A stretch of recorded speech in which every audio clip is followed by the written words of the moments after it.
haven't got anything to eat." I had left my daughter with my mother-in-law while I was in hospital for 3 weeks, and she was not looking after my daughter.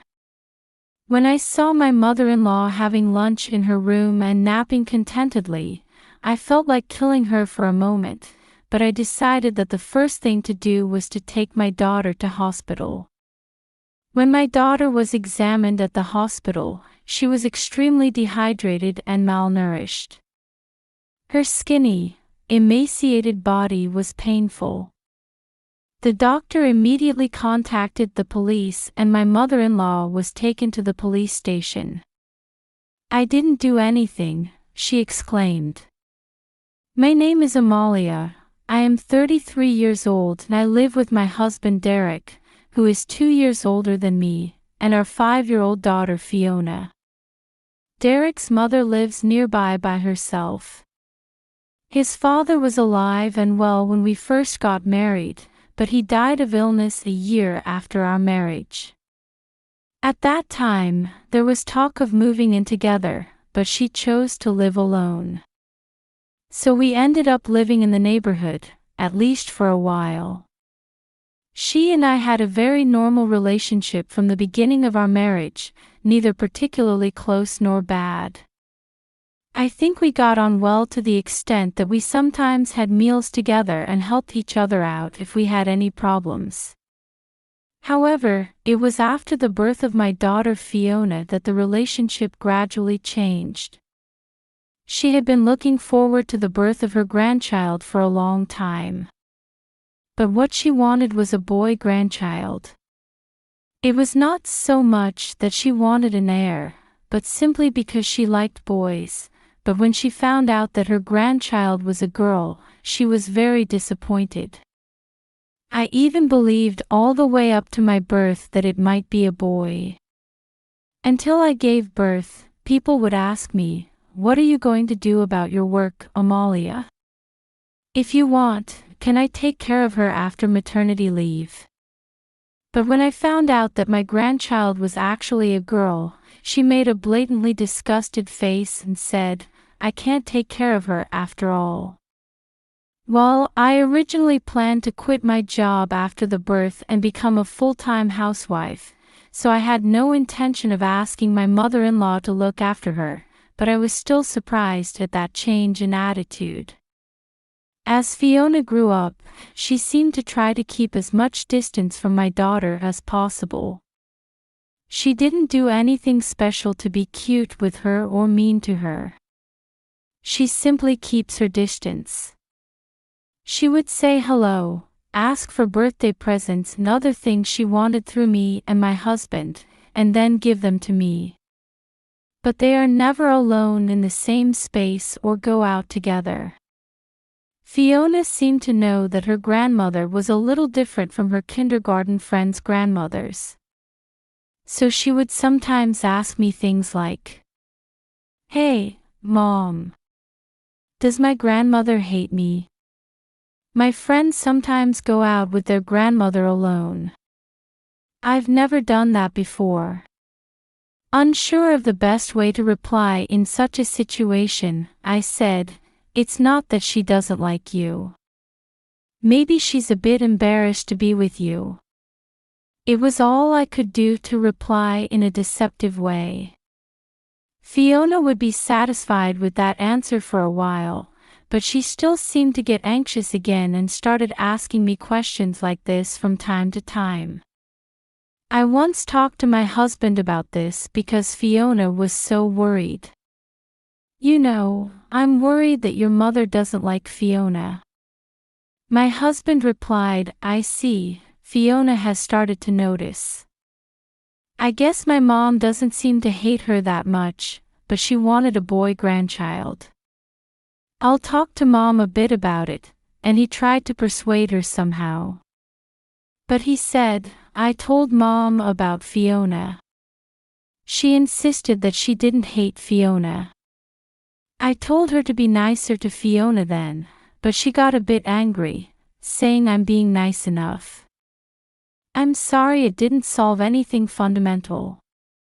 The end result was that her attitude did not change.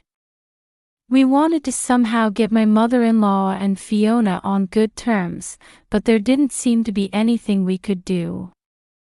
And so Fiona had turned 5 years old. On Fiona's birthday, we had a birthday party with my mother-in-law, but she looked bored the whole time. Although she had prepared a present for her, she had an air of, "Why do I have to give her a doll like this?"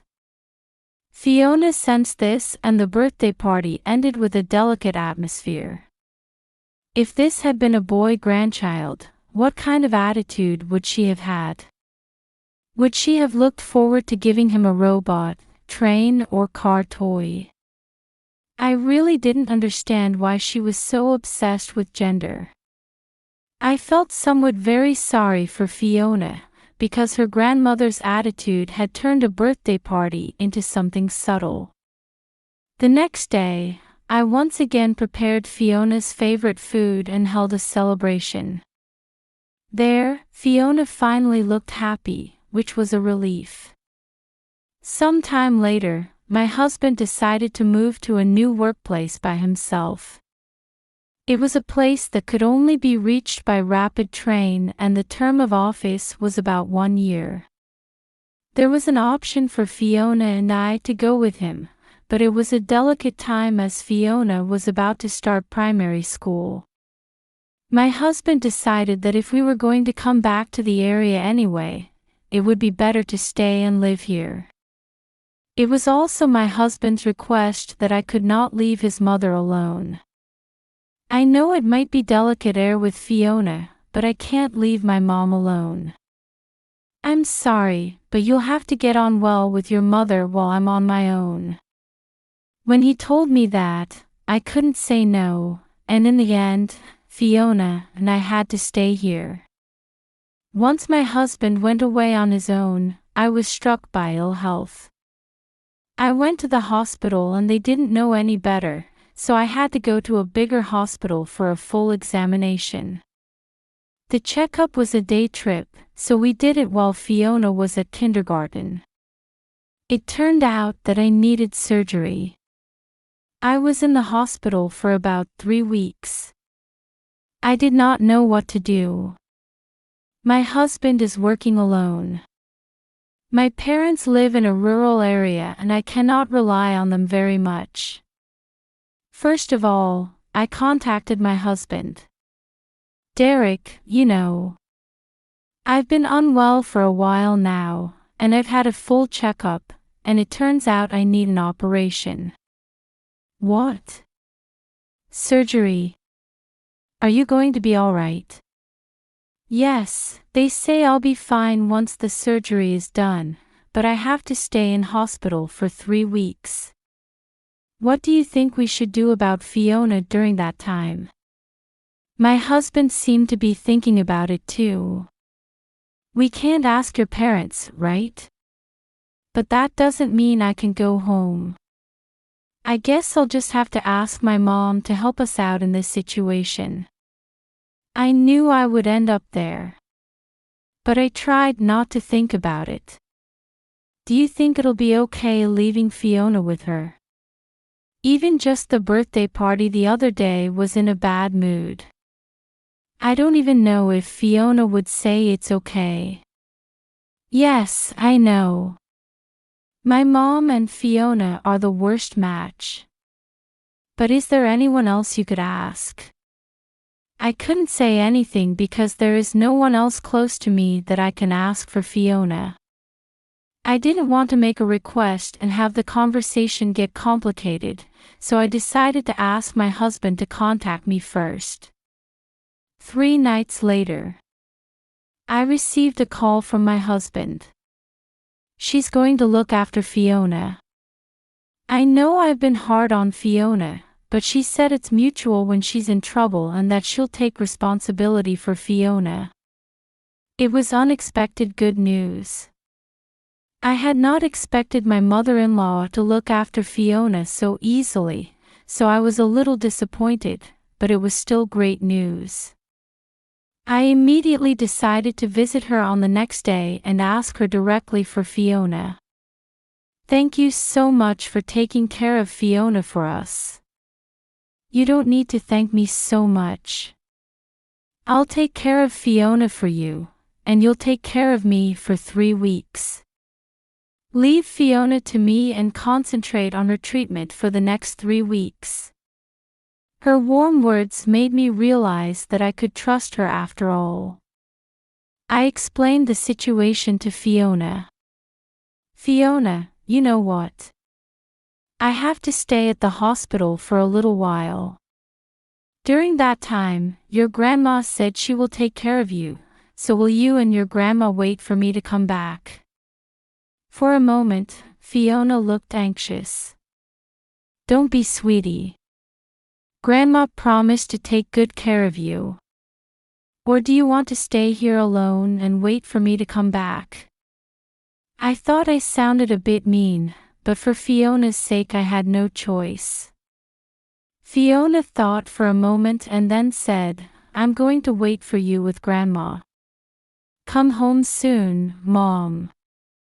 With that said, my mother-in-law and Fiona had to live together for 3 weeks. Little did I know that this would have the worst possible outcome.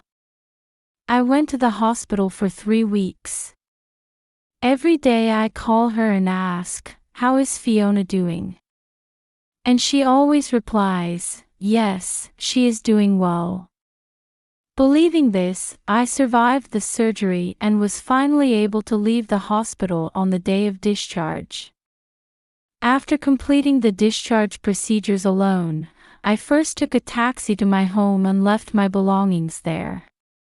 Then I visited my in-laws' house, which was just around the corner. The time was a little after noon. Hi there.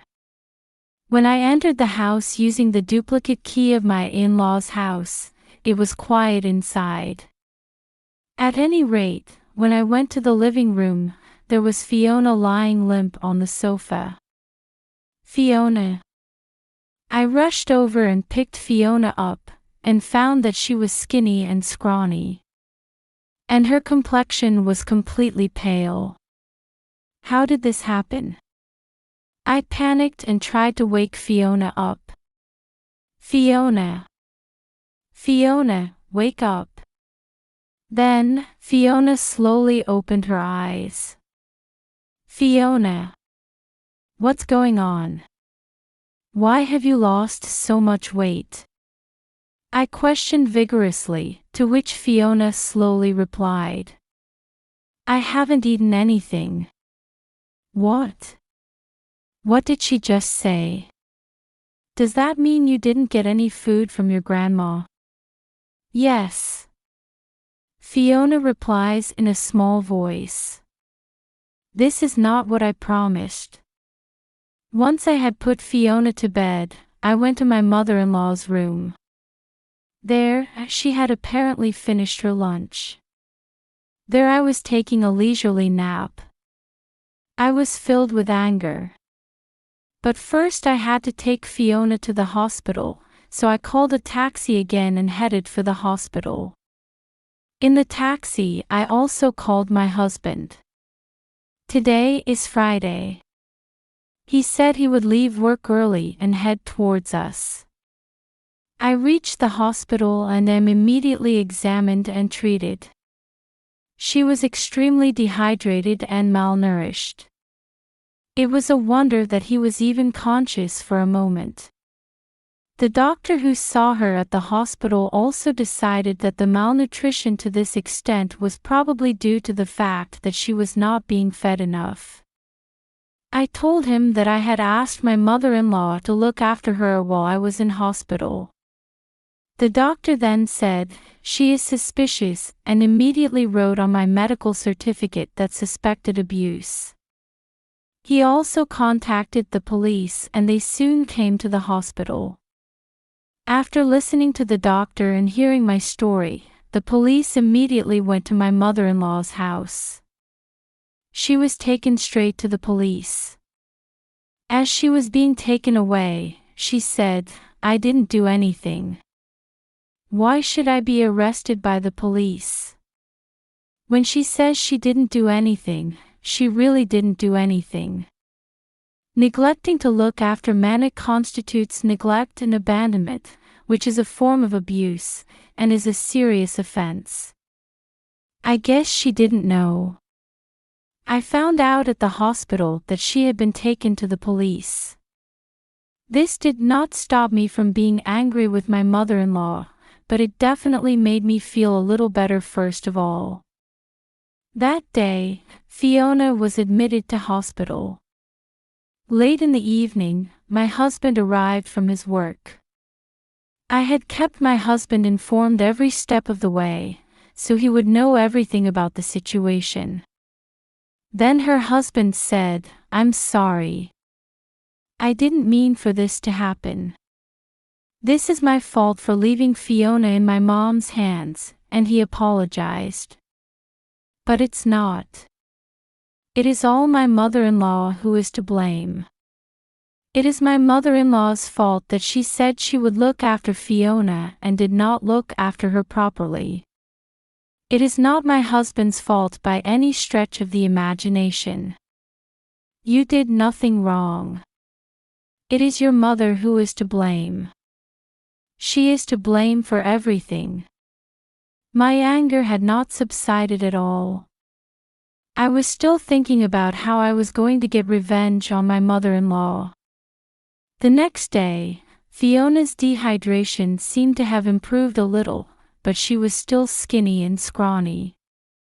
Nevertheless, when she found out that my husband had arrived, she happily hugged him and said, "Daddy," and she hugged him happily. Fiona was then hospitalized for 3 days, and her nutritional needs were increasingly supplemented with intravenous fluids.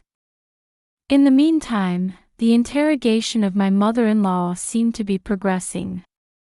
Information about what statements her mother-in-law was making was also coming to us. She said that although she had taken Fiona into her care, she was not ready to look after her after all. "I wanted a boy as a grandchild, but it's a girl. Why should I take care of a grandchild I don't even like? Besides, I gave her water. I wouldn't want her to die of a heart attack." She said this with a laugh. What's the point of only giving her water? Fiona was even dehydrated. She must have only given her a small amount of water. When I asked Fiona about the 3 weeks I was away, she would not answer me anything. I think she must have been told something by my mother-in-law and was not allowed to eat or even drink water freely. On top of that, I found out that she had been locked up in the house. She doesn't go to kindergarten because it's summer holidays, but there were no sightings of her in the supermarket or shopping street, let alone in the park. In other words, she was under house arrest. She was even forbidden to leave the house and could not ask for help at her friend's house. More and more, I began to realize how insidious my mother-in-law was. When Fiona was discharged from hospital, she never left my side. I felt her grip on my skirt and her willingness to never leave me for a moment. My husband had to work and went back to his place of work alone first, but he said he would reconsider his relationship with his mother. Does that mean that he is severing his parent-child relationship with his mother? To that extent, I found that my husband was also angry with her. She keeps saying that even though she has been questioned by the police for days, she still says that she is not to blame. However, it is clear from the doctor's diagnosis and Fiona's condition that my mother-in-law did it. It was only a matter of time before she was put on trial and found guilty. On top of that, I was still going to give my mother-in-law hell. That is the demand for alimony payments to Fiona. I intend to get a hefty sum of money for the medical expenses as well as for the alimony to Fiona for the emotional trauma she has suffered. She is a spendthrift by nature and doesn't have much in the way of savings. I know that she used to come to my husband for money sometimes, so she doesn't seem to have any debts, but she won't be able to pay the alimony from her savings. Then the only thing she has that able to put up for sale is her house. I intend to get them to sell the house and pay the alimony. Although that house is spacious, the building is old-fashioned and will not fetch that high a price even if a buyer is found. She will lose her place to live and her family after living in prison. It is the best revenge. After that, she was arrested and brought to trial on a charge of being a person of protective responsibility. On top of that, she was found to have no remorse for what she had done and the charges were more serious. She spent a lot of time in prison for that. And we also claimed alimony for Fiona. As we had expected, she had no property at all and we had to sell the house to pay the alimony. When we subtracted the alimony from the amount we sold the family home, she was left with almost nothing, and she will have to live on that money alone when she gets out of prison. My husband also formally severed the parent-child relationship with his mother. This leaves none of my mother-in-law's family members. She is going to spend her old age alone and lonely. We, on the other hand. It was before my husband came home from work, but we decided to move. We thought it was not good for Fiona's mental health to live so close to where her grandmother used to live. Fiona's mental trauma is quite severe and even now she sometimes has nightmares at night. We are going to work together as a family to heal Fiona's emotional wounds. Also, I don't know if this is a good thing, but I found out I am pregnant.